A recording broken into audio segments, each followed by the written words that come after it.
Donc, c'est évidemment ce qui fait je dirais le point central de tous les textes qu'on va voir ce soir, c'est un anti-étatisme absolument radical.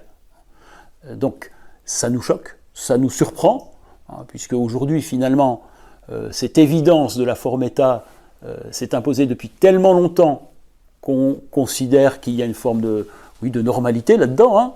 Je ne dis pas que c'est une mauvaise idée, et Proudhon le dit, mais si je prends la parole en mon nom propre, je ne dis pas que c'est une mauvaise idée d'avoir un État, ça a quantité d'avantages, mais si c'est éventuellement une bonne forme politique, et ça se défend, ce n'est pas parce que c'est évident, c'est parce qu'il y a d'autres formes politiques possibles, et que celle-là,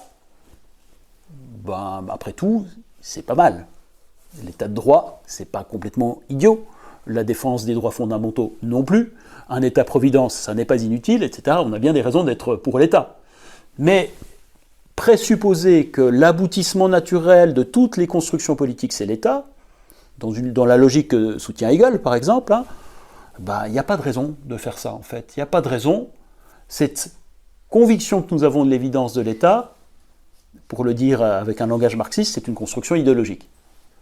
Autrement dit, c'est d'abord une forme politique qui s'est installée, non pas parce qu'elle était la meilleure, mais parce qu'elle était la plus forte, pour des raisons historiques et politiques, et après coup, cette forme État a diffusé l'idéologie de sa propre évidence. Je ne sais pas si c'est clair ce que je viens de dire, mais donc c'est une sorte, ce qu'on appellerait en sciences sociales, une sorte de nature seconde.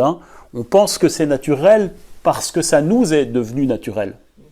Et évidemment, c'est contre ce genre de pseudo-évidence que nous devons philosophiquement lutter, quel que soit le sujet d'ailleurs. Donc